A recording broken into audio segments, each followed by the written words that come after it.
താൻ എവിടെ പോയി കിടക്കായിരുന്നു? ഞാൻ കോർപ്പറേഷൻ ഓഫീസിൽ പോയി ചെയർമാനെ കണ്ടില്ല, ചെയർമാന്റെ വീട്ടിൽ പോയി ചെയർമാനെ കണ്ടില്ല. എനിക്ക് ആകെ ഒരു ടെൻഷനാ, ചെയർമാനെ കണ്ടില്ല. ചെയർമാനൊക്കെ അവിടെ ഇരിക്കട്ടെ, അവിടെ ഇരിക്കട്ടെ. എടോ പൂജ ചെയ്യാനെത്തിയ ഉണ്ണികൃഷ്ണൻ, അത് ഉണ്ണികൃഷ്ണൻ തന്നെ അല്ലാന്ന് നിങ്ങളെ ആരോ? താൻ എന്തൊക്കെയാ പറയുന്നേ? എടോ ഉണ്ണികൃഷ്ണനെ കുറിച്ച് തന്റെ അഭിപ്രായം എന്താണെന്ന് ചോദിച്ചേ. മാർത്താണ്ട ഡീസൽ അടിച്ചില്ലേ? ഡീസൽ അടിച്ചു. ചോദിച്ചത് കേട്ടില്ലേ? ഡീസൽ അടിച്ചു.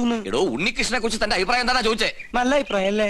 നമ്മുടെ ഗോപികയ്ക്ക് വേണ്ടി ഉണ്ണികൃഷ്ണനെ കല്യാണം ആലോചിക്കുന്നതിനെ കുറിച്ച് എന്ത് പറയുന്നു? ഗോപിയയ്ക്ക് കല്യാണം ആലോചിക്കുന്നതിനെ കുറിച്ച് തന്റെ അഭിപ്രായം എന്താണെന്നാ ചോദിച്ചത്. എനിക്കങ്ങനെ പ്രത്യേകിച്ച് ഒരു അഭിപ്രായം തോന്നുന്നില്ല. എന്നാ ഞങ്ങൾക്കുണ്ട്. അവൻ സമ്മതിക്കോ? ആദ്യം കുട്ടികളോടാ ചോദിക്കുക, അവന്റെ വീട്ടുകാരുമായിട്ട് ആലോചിക്കുക, എന്നിട്ട് അറിയിക്കാം. അത് മതിയോ? ഇയാൾക്ക് എന്താ പറ്റിയേ? കാറിലോട്ട് കയറി മണിമല മാണിക്കത്തേക്ക് പോവാം. മണിമല മാണിക്കത്തേക്കോ? അത് ഉണ്ണികൃഷ്ണന്റെ വീടല്ലേ? ഞാനില്ല, എനിക്ക് അമ്പലത്തിൽ പോകണം, 4 മണിക്ക് വഴിപാടുണ്ട്. ഈ വേഷത്തിലോ? എന്താ ഈ വേഷത്തിൽ പോകൂടെ? താൻ എങ്ങോട്ടും പോണ്ട, കാറിലോട്ട് കയറി. തനിക്കല്ലേ വഴി നിശ്ചയുള്ളൂ. ഞാൻ വന്ന വഴി പോയ വഴിയൊക്കെ മറന്നു. മറക്കേ, 2-3 വട്ടം താൻ അവിടെ പോയതല്ലേ? എനിക്ക് എന്താന്നറിയില്ല, പെട്ടെന്ന് ഒരു മറവി. സ്വപ്നാംബുലിസം. അത് ശരി, അപ്പൊ ബാധ ശരിക്കും ഒഴിഞ്ഞിട്ടില്ല. മാർത്താണ്ട, ആ തിരുമംഗലത്തെ വിളിക്ക്, 2 ചൂരൽ കഷായം കൊടുക്ക. എനിക്ക് ഓർമ്മ വന്നു. ആരെയും വിളിക്കണ്ട, എനിക്ക് വഴി നല്ല ഓർമ്മയുണ്ട്. ഒന്ന് പിടിച്ചേ, എനിക്കൊന്നു, ഞാൻ ഒന്നിന് പോട്ടെ. 1ഉം 2ഉം ഒക്കെ പിന്നീട് ആകാമടോ.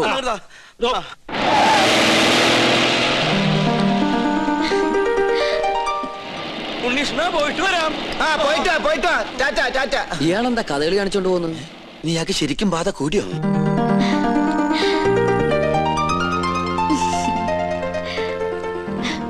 എന്താണ് തമ്പുരാട്ടിക്കുട്ടി നല്ല ഹാപ്പി മൂഡിലാണല്ലോ? കാര്യമുണ്ട്. എന്താണാവോ? അതെ, എനിക്ക് വേണ്ടി കല്യാണം ആലോചിക്കാൻ എല്ലാരും കൂടി പോയിരിക്ക. അപ്പൊ താൻ സമ്മതിച്ചോ കല്യാണത്തിന്? എന്താ മുഖത്തിനൊരു വാട്ടം? ഏയ് ഒന്നുമില്ല. ആരാണ് ആ ഭാഗ്യവാനായ ചെറുപ്പക്കാരൻ ഓർത്താ? ആളെ ഞാൻ പറയില്ല, വേണമെങ്കിൽ തൊട്ട് കാണിക്കാം.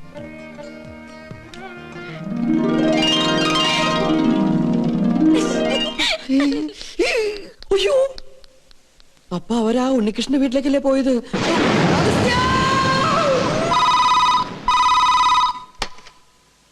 ഹലോ, ഉണ്ണികൃഷ്ണന്റെ വീട് തന്നെയല്ലേ? അതെ. ഉണ്ണികൃഷ്ണ, ചെയർമാൻ ദാമോദരൻ നമ്പൂതിരി പറഞ്ഞിട്ട് വിളിക്കുക. ഉണ്ണികൃഷ്ണൻ വീട്ടിലുള്ള കാര്യം ആന്റണിയുടെ ആൾക്കാർ അറിഞ്ഞു. പോലീസ് അന്വേഷിച്ചു വരാൻ സാധ്യതയുണ്ട്. തൽക്കാലം നീ അവിടുന്ന് പൊങ്ങുന്നതാണ് നല്ലത്. അതുപോലെ സംഗതി ഏറ്റുന്നാ തോന്നണത്. എങ്കിൽ തമ്പരാക്കന്മാർ എത്തും മുമ്പ് നമുക്ക് അവിടെ എത്തണം. വാ. എങ്ങട്ടാ നേതൃത്വത്തില്? അത്യാവശ്യമായിട്ട് ഒരിടം വരെ പോണം. പിന്നെ എന്നെ അന്വേഷിച്ച് ആര് വന്നാലും ഒന്നും പറയണ്ട. എന്താ മോനെ, എന്തിപ്പുണ്ടായേ? പേടിക്കാനൊന്നുമില്ല, ഞാൻ ഇവിടെ വന്ന കാര്യം ആന്റണിയുടെ ആളുകൾ അറിഞ്ഞു. വണ്ടി നിർത്താൻ പറഞ്ഞില്ലേ? എന്താണോ? ഞാൻ ഒന്ന് ഇറങ്ങട്ടെ, എനിക്ക് മൂത്രമൊഴിക്കാൻ മുട്ടുന്നു. യാത്ര തുടങ്ങിയിട്ട് 3-4 പ്രാവശ്യം ആയല്ലോ തന്റെ ഈ മൂത്രമൊഴിപ്പ്. അസുഖ. തൽക്കാലം നമുക്ക് ഈ യാത്രയൊന്ന് മാറ്റി വെച്ചാലോ? വേണ്ട, താൻ പോയി ഒഴിച്ചിട്ട് വാ. എന്നാ ജീപ്പ് ഒന്ന് മാറ്റിയിടൂ. എന്തിനാ? മൂത്രമൊഴിക്കാൻ. ജീപ്പിനകത്തോടെ മൂത്രമൊഴിക്കുന്നത്? എന്താണോ? ബാഗ് എടുക്കാനാ. ബാഗിനകത്തോടെ മൂത്രമൊഴിക്കുന്നത്? പോയി ഒഴിച്ചിട്ട് വേണോ? ഇയാളെന്താണ്?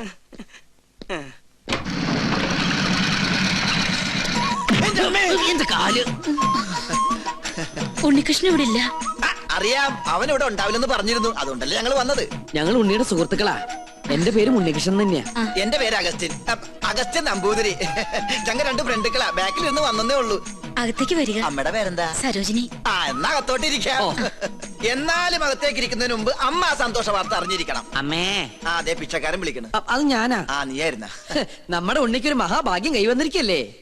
ഉദയപുരം കൊട്ടാരത്തിലെ ശ്രീകണ്ഠവർമ്മയുടെ മകളും ഉണ്ണിയും തമ്മിൽ ഒരു കല്യാണാലോചന. ശ്രീകണ്ഠവർമ്മയും ഞങ്ങളും ക്ലോസ് ഫ്രണ്ടുക്കളാ. ഒരു കണക്കിന് പറഞ്ഞാൽ ഞങ്ങൾ തന്നെ എന്റെ ഇടനിലക്കാര്. അവരിപ്പോ ഇവിടെ എത്തും. അല്ല, ഉണ്ണി ഇവിടെ ഇല്ലാത്തതിന്റെ കുറവ് അവരറിയാൻ പാടില്ല. അതെ. പിന്നെ ഈ പോലീസും കേസും പ്രശ്നങ്ങളൊന്നും അവരറിയാതിരിക്കാൻ വേണ്ടിയാ പറയുന്നേ. അമ്മ അധികം ഒന്നും അവരോട് സംസാരിക്കണം. ഉണ്ണി പ്രത്യേകം പറഞ്ഞിരുന്നു. അവരെത്തി. അപ്പൊ എല്ലാം പറഞ്ഞ പോലെ. അയ്യോ, പോന്നോ? ഇങ്ങോട്ടാ പോന്നെന്ന് പിന്നീട് അറിഞ്ഞത്. താനെന്താ ഇവിടെ? സദ്യയുടെ ചുറ്റുവട്ടം എവിടെ ഉണ്ടോ അവിടെ നോമുണ്ടാവുമല്ലോ. പിന്നെ തമ്പുരാക്കന്മാർ ഇങ്ങോട്ട് പുറപ്പെട്ടു എന്ന് അറിഞ്ഞപ്പോ ഒരു ബൈക്ക് സംഘടിപ്പിച്ചു. 100-110 അങ്ങോട്ട് പാഞ്ഞു. അതെ. പിന്നെ ഇവിടെ സ്വീകരിക്കാനും സംസാരിക്കാനും ഞാൻ മാത്രമല്ലേ ഉള്ളൂ. അതുകൊണ്ട് അമ്മയ്ക്ക് ഇവരൊന്നും മനസ്സിലായില്ല. ഇത് ശ്രീകണ്ഠവർമ്മ, ക്ലാസ് തമ്പുരാൻ. ബാലഗോപാലവർമ്മ, മിഡിൽ ക്ലാസ് തമ്പുരാൻ. രാജശേഖരവർമ്മ, ലോ ക്ലാസ് തമ്പുരാൻ. എല്ലാവർക്കും അകത്തേക്ക് ഇരിക്കാം. അല്ല ഗോവിന്ദൻ നായർ എവിടെ? ഗോവിന്ദൻ നായരെ, കാര്യങ്ങളൊക്കെ മനസ്സിലായില്ലേ? ഇനി എന്റെ തല വെട്ടിക്കോ. നിങ്ങളുടെ തലവട്ടം ഞാനെന്താ ബാർബറോ? ഇങ്ങോട്ടൊന്ന് നോക്കിയേ. നീ എന്താ ഇവിടെ? അത് ശരി, വീട്ടിൽ കയറി വന്ന് വീട്ടുകാരനോട് നീ എന്താ ഇവിടെ? നല്ല അടി കിട്ടും. ആ വീട്ടിൽ കയറി എനിക്കൊരു പിടിയും കിട്ടണില്ല. കിട്ടിയ പിടി വിടാണ്ട് വേഗം വാ. വളച്ചുകെട്ടില്ലാതെ കാര്യത്തിലേക്ക് കടക്കാം. ഉണ്ണികൃഷ്ണന് വേണ്ടി വിവാഹം ആലോചിച്ചു വന്നാ ഞങ്ങള്. എന്നാലും ഇത്ര പെട്ടെന്നൊന്നും വേണ്ടായിരുന്നു അല്ലേ മേ? എന്നായാലും വേണ്ടതല്ലേ. എന്നാലും എനിക്കിത് അങ്ങോട്ട് വിശ്വസിക്കാൻ പറ്റണില്ല. എനിക്കും.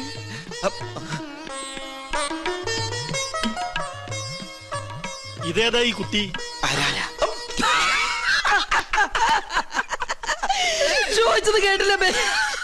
ഇതാരാന്ന് ഒന്ന് പറഞ്ഞു കൊടുക്കട്ടെ മേ. ഉണ്ണിയുടെ പെങ്ങളാ സുധ. കൊള്ളാല്ലേ? അമ്മ പെങ്ങളെ തിരിച്ചറിയില്ല എന്ന് പറഞ്ഞ എനിക്ക് ആദ്യം മനസ്സിലായില്ല, ഇപ്പൊ എല്ലാം മനസ്സിലായി. നീ എങ്ങനെയാ അവിടുന്ന് ഇടുവന്നേ?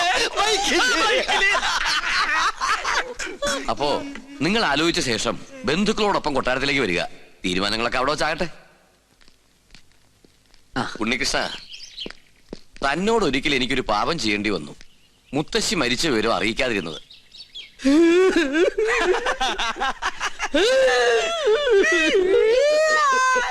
അവസാനായിട്ടൊന്ന് കാണാൻ പോലും കഴിഞ്ഞില്ല. അതിന് നീ എന്തിനാ കരയണേ? ആ 16 അടി സാധ്യത എനിക്ക് കിട്ടില്ലെന്ന് ഓർത്തിട്ടാ. അത് പോട്ടെ പോട്ടെ പോട്ടെ. അതൊക്കെ പോട്ടെ. ഇനി കല്യാണം കഴിയുന്നത് വരെ താൻ കൊട്ടാരത്തിൽ ഉണ്ടാവണം. ഒരുപാട് കാര്യങ്ങൾ തന്റെ സാന്നിധ്യത്തിൽ തീരുമാനിക്കാനുണ്ട്. 10 വർഷങ്ങൾക്ക് ശേഷാ കൊട്ടാരത്തിൽ ഒരു മംഗല്യം നടക്കാൻ പോണത്. എന്നാ ഞങ്ങളങ്ങോട്ട്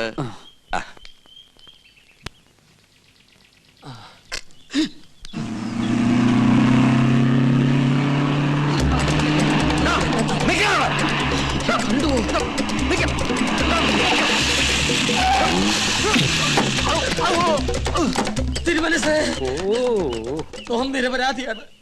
പാപ്പാക്കണം. ഇവിടുന്ന് എനിക്കും എന്റെ ഭാര്യയ്ക്കും ദിവസം 3 നേരം ആഹാരം കഴിക്കാനുള്ള അനുമതി എങ്കിലും തരണം. 2 ദിവസമായി പട്ടിണിയിലാണ്. ഓ, തനിക്ക് ആഹാരം കഴിക്കണമെങ്കിൽ ചിക്കൻ വേണ്ടേ? അതിവിടെ വെക്കാറില്ലല്ലോ. നമ്മെ ദ്രോഹിച്ച ദൈവശാപം കിട്ടും. ഇപ്പൊ ഊണുൽ സത്യം മനസ്സാ വാചാ കർമ്മണെന്ന് ഒന്നും അറിഞ്ഞതല്ല. ശരി ശരി, കൊട്ടാരത്തിൽ ഒരു മംഗളകർമ്മം നടക്കാൻ പോകുന്നതിന്റെ പേരിൽ ക്ഷമിച്ചിരിക്കുന്നു.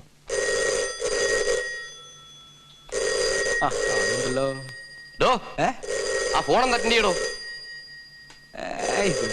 ഊണും കഴിച്ച് സിൽക്ക് ഷർട്ട് ഇട്ട് നടക്ക.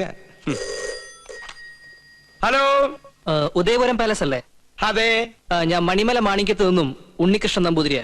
ഉണ്ണികൃഷ്ണൻ നമ്പൂതിരി? എന്നെ വിളിച്ചോ? അതെ, മറ്റേ ഉണ്ണികൃഷ്ണൻ. ഹലോ, എനിക്കൊരു കല്യാണാലോചനയുമായി ഇവിടെ വന്നു അറിഞ്ഞു. ശരിയാണോ? അതെ. എങ്കിൽ ഞാൻ ബന്ധുക്കളായിട്ട് അങ്ങോട്ട് വരിക, ബാക്കി കാര്യങ്ങൾ തീരുമാനിക്കാൻ. എപ്പോ? ഇപ്പൊ തന്നെ. ഇനി രണ്ടിലൊന്ന് അറിഞ്ഞിട്ട് തന്നെ ബാക്കി കാര്യം. എന്താ പറഞ്ഞു? തോന്നാരെ ആരാടോ വിളിച്ചത്? അത് ഉണ്ണികൃഷ്ണൻ. ഉണ്ണികൃഷ്ണൻ? മറ്റേ ഉണ്ണികൃഷ്ണൻ മറ്റേ ഉണ്ണികൃഷ്ണൻ അല്ല, ഈ ഉണ്ണികൃഷ്ണൻ. എന്റെ വീട്ടിൽ നിന്നാ. അമ്മ എന്താ പറഞ്ഞത് ഗോവിന്ദേട്ടാ? അവിടെ നിന്ന് എല്ലാവരും കൂടി ഇങ്ങോട്ട് പുറപ്പെട്ടു. ഗോവുന്നാരെ അവരെ സ്വീകരിക്കാൻ വേണ്ട ഏർപ്പാടുകൾ ഉടനെ ചെയ്യാ. താൻ ഇതെങ്ങോട്ട് പോവാ? ഞാൻ ഈ ബാഗ് എടുക്കാൻ വേണ്ടി പോയതാ. അതെ തിരുമനസേ, ഉണ്ണികൃഷ്ണന്റെ ബന്ധുക്കൾക്ക് വേണ്ടി ക്ഷേത്രത്തിൽ വിശേഷാൽ പൂജകൾ വല്ലതും നടത്തണോ? ആവാം. അവരെന്തിനാ ഇപ്പൊ ഇങ്ങോട്ട് വരണേ? എടോ നമ്പൂരി, ഈ ഉണ്ണിയെ കൊണ്ട് എന്റെ കുട്ടിയെ വേളി കഴിപ്പിക്കാൻ പോവാടോ. സർവമംഗളാനുഭവം.